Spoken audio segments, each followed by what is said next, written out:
अमेरिकेत मी आठवड्याचा meal plan कसं करते तर सहसा इथे वातावरण कधी थंडी, कधी वारा, कधी ऊन, कधी पाऊस आहे असं चालूच असतं. त्यामुळे मी वीकली शॉपिंग करून ठेवते. सॅटर्डे संडेला जाऊन कॉस्को पटेलमधून सगळी ग्रॉसरी आणून घेते. सो इथे मी पांढऱ्या वाटाण्याची डाळ रात्रीच भिजत घातली होती. तुम्ही कुठलीही मसूर डाळ वगैरे किंवा कुठल्या ज्या डाळी तुम्हाला आवडतात प्रोटीनच्या हिशोबाने तुम्ही ह्या घेऊ शकता. त्यानंतर ह्या डाळी मी चांगल्या भिजून ठेवलेली वाटून घेते आणि वाटायच्या आधी मी त्याच्यामध्ये टाकलं आहे बीटरूट, गाजर, त्यानंतर थोडासा आलाचा तुकडा, थोडंसं लसूण, त्यानंतर थोडंसं दालचिनी, थोडंसं गरम मसाला असं टाकून मी हे मिश्रण असं तयार करून ठेवलेलं आहे. आणि आठवडाभर आपल्याला जेव्हा हवं तेव्हा आपण ह्याचे छान डोसे करून आपण गरमागरम खाऊ शकतो.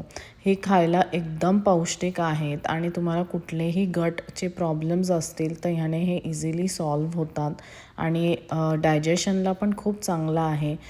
जसं आपण चपाती वगैरे नेहमी खातो त्याऐवजी मला असं वाटतं आपण अशा डाळी मसूरची किंवा येलो पीसची अशी डाळ भिजत घालून त्याला मस्त बनवून ठेवलं तर आपण सहसा इझिली कुठल्याही भाजीपाल्याबरोबर आपण हे डोसे असे तयार करून घेऊन कधीही खाऊ शकतो.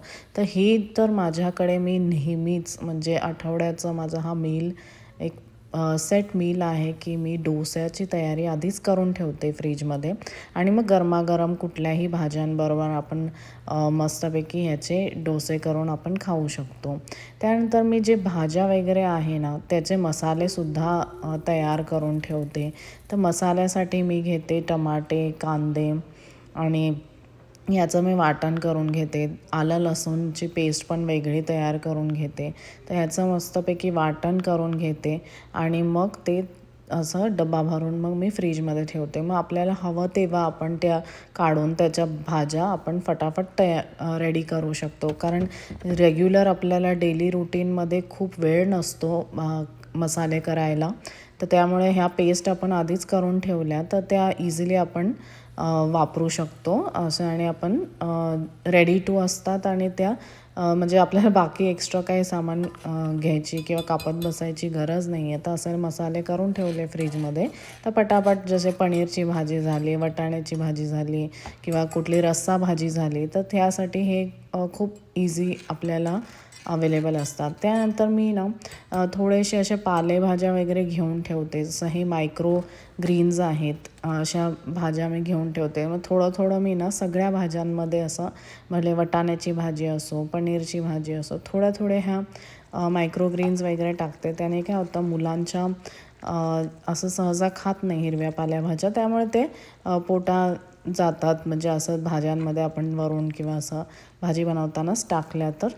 आणि मग ही अशी मस्त रस्सा भाजी मग डेली मला मग बनवायला काही अडचण येत नाही. त्यानंतर मी काही भाज्या ज्या आहेत जसं कोबू आहे, फ्लावर आहे, हे सगळे असे कापून एका झिपलॉक बॅगमध्ये फ्रीझरमध्ये ठेवून देते आणि मग ते हवे तेव्हा आपल्याला यूज करता येतात. आणि ही सगळं तयारी केल्यानंतर जस्ट आपल्याला फ्रीझरमधून काढायचं आहेत आणि मग ते वापरायला घ्यायचे आहेत. त्याचप्रमाणे मी अशी फळंसुद्धा काही कापून ठेवते फ्रीझरमध्ये किंवा फ्रीजमध्ये. त्याने काय होतं आपल्याला पटापट भूक लागते, ऑफिसमधून आल्यानंतर काहीतरी खावंसं वाटतं आणि काही नसतं तर मग हे एखादं फ्रूट खाल्लं तरी बरं वाटतं. त्यानंतर असे कांदा टमाटो थोडेफार कापून ठेवते.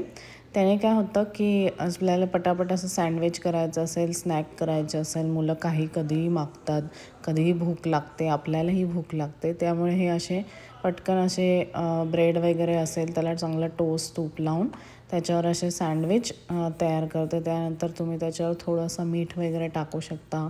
तुम्हाला हवं तर थोडं तिखट घालू शकता किंवा तुम्ही एक नॉर्मल चटणीसुद्धा बनवून ठेवू शकता पुदिन्याची किंवा खोबऱ्याची आणि ती लावून मस्तपैकी त्याचे सँडविच तयार करून आपण असे सँडविच ही करू शकतो स्नॅक्ससाठी.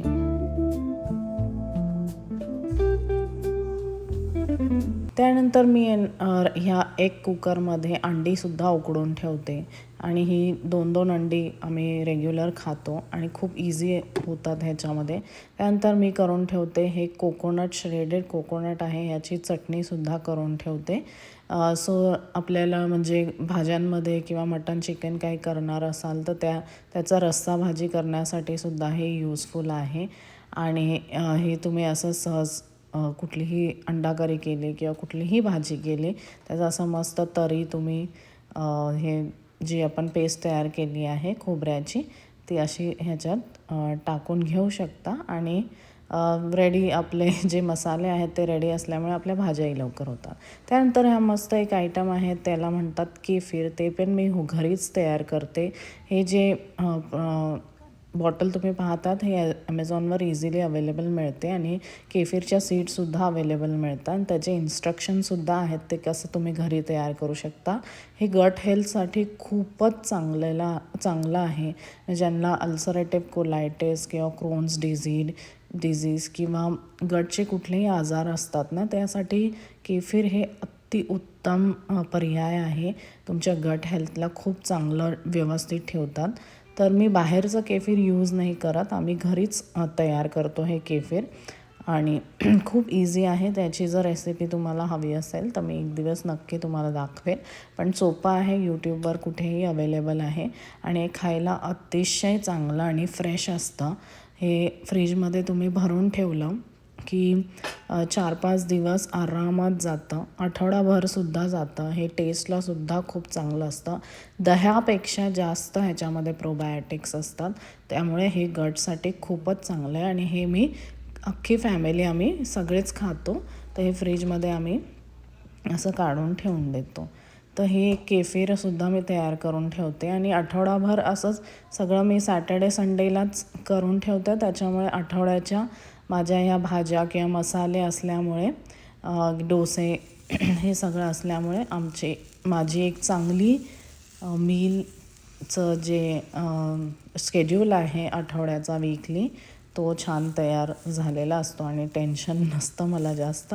त्यामुळे जस्ट मला फोकस करायचं असं 1 तासात माझं सगळं जेवण होऊन जातं आणि मस्तपैकी आम्ही ते एन्जॉय करतो. तर कसा वाटला तुम्हाला हा व्हिडिओ नक्की कमेंटमध्ये सांगा.